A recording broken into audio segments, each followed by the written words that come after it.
A Texas woman dies after pregnancy complications. Her doctors say they could not treat her under the state's abortion ban. This is on the policies that he's pursued for decades. The story, now an issue in the race for Senate.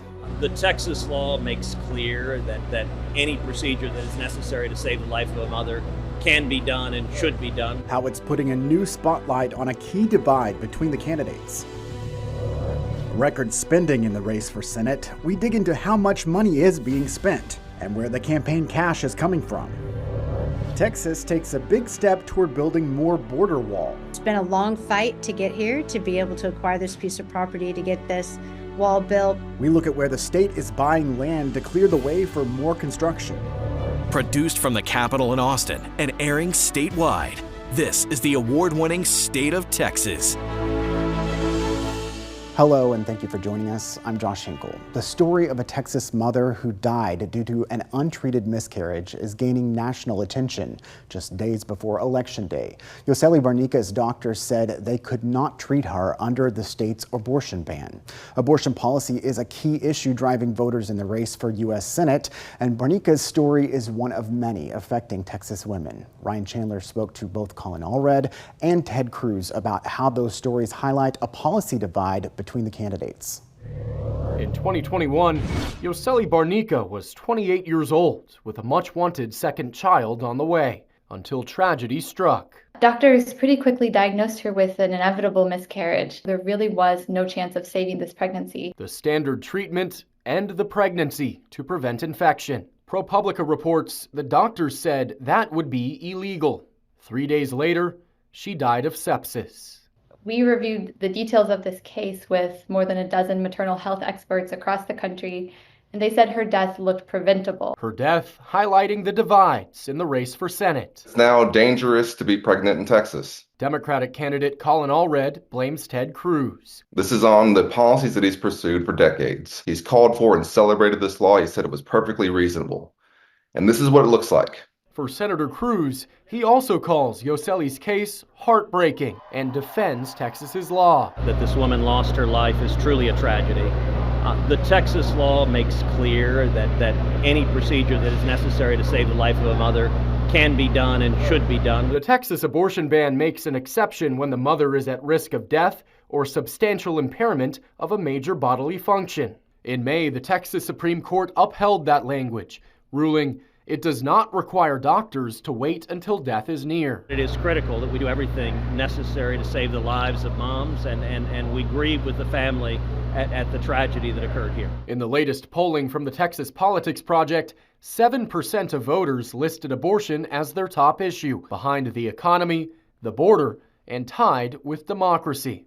Ryan Chandler, State of Texas. You will see more ads related to abortion in the final days of the campaign. On Thursday, the Texas Alliance for Life rolled out a new ad to highlight their opposition to both Representative Allred and Vice President Harris. Allred also has ads that focus on reproductive rights, airing statewide.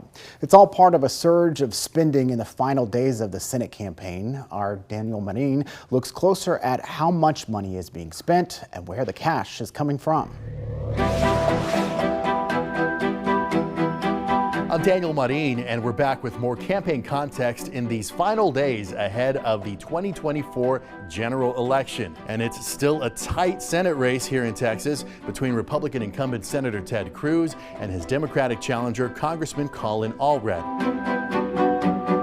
Now, at this point, you've probably seen a lot of political ads in this race, and over the next few days, you are likely to see many, many more. So we wanted to give you some context on just how much money is being spent to try and persuade you who is spending it and who is not. According to the ad tracking firm Ad Impact, Democrats have spent a combined total of $57 million on ads in the Texas Senate race since Labor Day. The majority of that has come from the Allred campaign itself, about $44 million. And then in this final push, the congressman is getting a boost from a Democratic super PAC. The Senate Majority PAC, which is the Democratic Party's PAC for Senate races, is spending another $4 million on TV ads in this race in San Antonio, Houston, and Allred's hometown of Dallas. That is according to NBC News. Over on the GOP side, Republicans have dropped about $47.5 million on ads since Labor Day. The Cruz campaign has put up about $17 million of that, and a super PAC known as the Truth and Courage PAC has spent about $18.5 million on ads, according to Ad Impact. Now, the Truth and Courage PAC is not the Republican Party's Senate PAC. That would be the Senate Leadership Fund, which has been pumping last-minute money into the Nevada Senate race. For a little extra context on what's going on here, Cruz has expressed frustration that party leadership hasn't sent any of that super PAC money his way. But the senator has bumped heads with GOP Senate leader Mitch McConnell. Earlier this month, Cruz told a conservative talk show host that McConnell is using money, or lack thereof, to, quote, punish those who dare to stand up to him. Daniel Marin, State of Texas. While the race for Senate is getting a lot of attention, voters in different parts of the state face important decisions at the local level. We reached out to some of our newsrooms around Texas to learn more about the issues driving people to vote. I'm Isaac Ramirez in Tyler. Republicans and Democrats are aiming to flip seats in the Texas House, and East Texas is home to 5 of these races. Matt Schaefer currently represents District 6, which includes Tyler, the largest city in the Piney Woods. Daniel Alders is the Republican hoping to keep this seat red as he faces a challenge from Democrat Cody Grace. But this is an uphill battle for Grace. The last time a Democrat won this seat was more than 30 years ago. And in District 7, which covers Longview and Marshall, Republican Jay Dean is hoping to keep his seat against Marlena Cooper, a position he has held now for several terms. East Texas has seen record turnout in early voting, and will this trend continue on Election Day?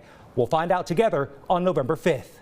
I'm Jen Phillips. Here in Lubbock, we're watching a contentious county commissioner race with a 6-time incumbent pitted against a Republican who already had to survive a hefty primary. A race for the state house in which a Starbucks barista is taking on our freshman incumbent representative, and a local street bond that's stirring up lots of feelings. It would tackle the crumbling bricks on Lubbock's historic Broadway Street, among other projects. I'm Andy Justice in Amarillo, where voters here will be deciding on whether to make Amarillo a sanctuary city for the unborn. If approved, Proposition A aims to do just that. It will also allow citizens to sue those who aid or abet any Amarillo citizen in obtaining an abortion through a private right of action. Prop A would also make it unlawful for those seeking an abortion to travel through Amarillo. Now, this all started back in January of this year when the Sanctuary Cities for the Unborn initiative started a petition to urge the Amarillo City Council to adopt an 18-page ordinance. That ordinance eventually failed, so the City Council put it up on the ballot for voters to decide. All in favor, please say aye. Aye. Any opposed? No. No. Item passes for the rejection of the original petition committee ordinance in a vote of 4-1. Let's also take a look at Proposition B. Voters will be deciding on whether or not to expand the current city council from 4 members up to 6, including the mayor. They're also looking at expanding those terms. I'm KXAN City Hall reporter Grace Reeder. This November, you've got quite a bit on your ballot coming out of the city of Austin, starting with voting for a new mayor. You might be wondering, why am I going back to the ballot box for mayor? Didn't I just do that? The answer is yes. Austinites voted to move their mayoral election to run concurrent with presidential ones. That means that Austin Mayor Kirk Watson served a half-term 2 years, and you'll vote for mayor again this November. There are 5 candidates on your ballot for mayor: Austin Mayor Kirk Watson, former Austin City Council member Kathy Tovo, and community organizers Carmen Yanes-Polito, Jeffrey Bowen, and Doug Greco. There are also 5 Austin City Council seats up for grabs this election. 2 of those seats don't have incumbents, meaning there will be new faces on the dais next year. Finally, Travis County voters are being asked to approve a tax rate hike to fund affordable child care. We've got you covered this election day here in the city of Austin. Back to you. We reached out to researchers who analyze voting history of Texans who cast ballots early.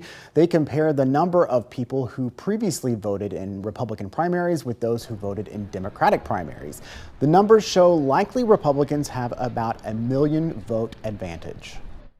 No one has a crystal ball. It is always possible that we will see a wave of Democratic turnout come in and correct this trend. But we don't really have a reason to believe that right now on the basis of who's voting.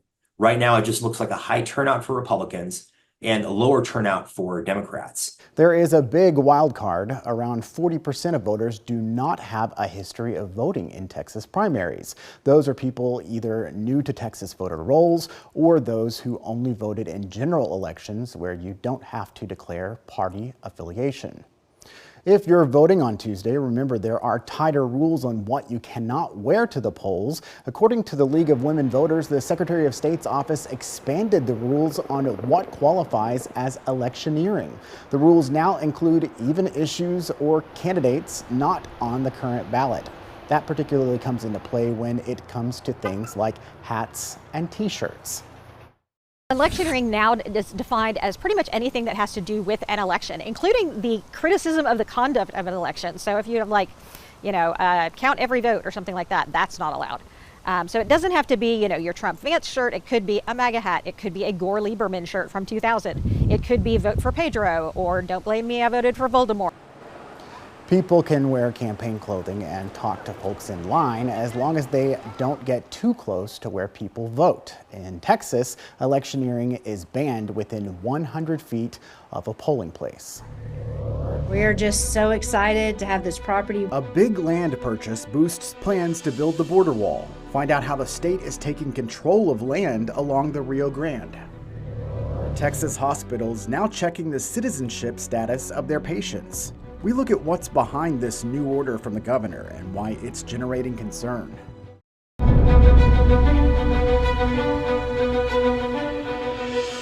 Texas takes a big step toward building more border wall. The state just made a major land purchase, clearing the way for more construction. The Texas General Land Office bought a ranch in Starr County, you see here on the map. It's west of McAllen and southeast of Laredo.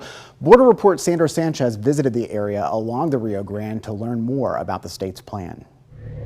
This is the first segment of border wall the state of Texas built, and it's here in rural Starr County. Now the Texas General Land Office has acquired land just west of here and plans to build 1.5 miles more of border wall.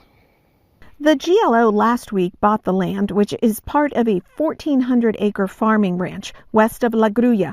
It's near the 1.7-mile segment of border wall that the state built in 2022. Texas Land Commissioner Don Buckingham says it's necessary to secure the South Texas border in an area where she says migrant women and children were being abused. It's been a long fight to get here, to be able to acquire this piece of property, to get this wall built. But what we were seeing is this area, because the landowner was not allowing law enforcement nor the border wall to be built on her property, once the bad guys know this is a free pass zone, then they just start running through. She says the GLO bought the land with mineral revenue and will give an easement to the Texas Facilities Commission to start border wall construction in December. We are just so excited to have this property. We think it's so incredibly important for the safety of our communities to shut down this trafficking, this mass migration of illegal immigrants, and get our communities safe again. She says the agency also plans to farm the ranch for onions, canola, soybeans, corn, and cotton. In Starr County, Sandra Sanchez, Border Report.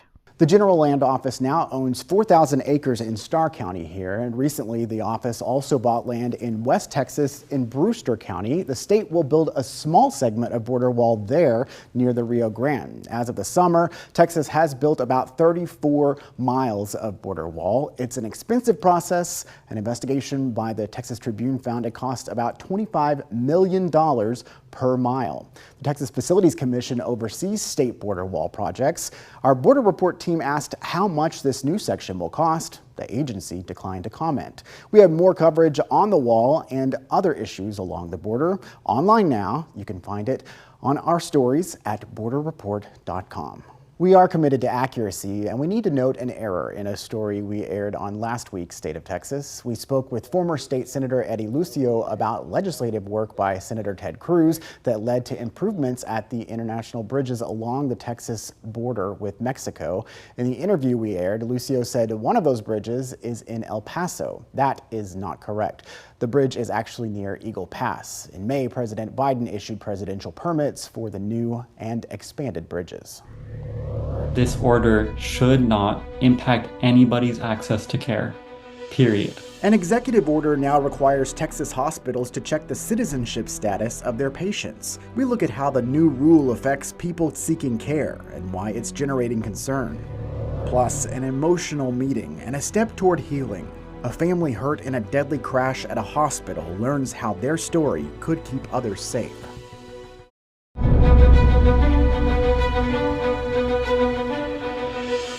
Texas hospitals will now start asking for your citizenship status. It's because of an executive order signed by Governor Abbott. The goal is to collect data about healthcare costs among undocumented patients. The governor insists this will not affect a patient's care, but others worry it could discourage some from seeking the care they need. Our Ryan Chandler explains. As of Friday, one more box on that waiting room questionnaire. Texas hospitals using Medicaid or CHIP funds need to ask your status and report back to the state. Governor Abbott writing, Texas absorbs costs associated with medical care for individuals who are not lawfully present. The data collection is an effort to quantify how much money undocumented patients cost the state. But for some, it's a tough pill to swallow. We've heard from a lot of people in the community, people in mixed status families, that this is frightening because it's just another example of the state following us into our most intimate spaces. Texas has the highest uninsured rate in the nation at 17%, more than double the national average. As a result, last year, our hospitals provided more than $8 billion in uncompensated care. But most uninsured Texans are American citizens. The ACLU is exploring possible legal action. They stress people don't have to answer the question, and hospitals can't deny care no matter the answer. This order should not impact anybody's access to care, period. Whether you are a native-born U.S. citizen, an immigrant, whatever your status should be, you should be able to access the healthcare that you need. The Texas Hospital Association reiterating that, telling us the bottom line for patients, this doesn't change hospital care. Texas hospitals continue to be a safe place. Ryan Chandler, State of Texas. Under the executive order, hospitals must send the state quarterly reports containing the number of visits and the cost of care for undocumented patients. They must also inform patients that their citizenship status will not affect their care. Hi. Can I give you a hug? Of course. An emotional meeting months in the making. A family badly hurt when a driver crashed into a hospital is hearing firsthand how their story could soon save lives.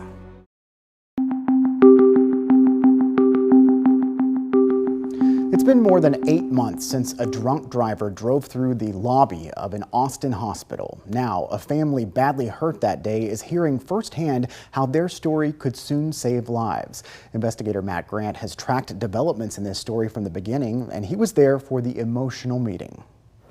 Hi.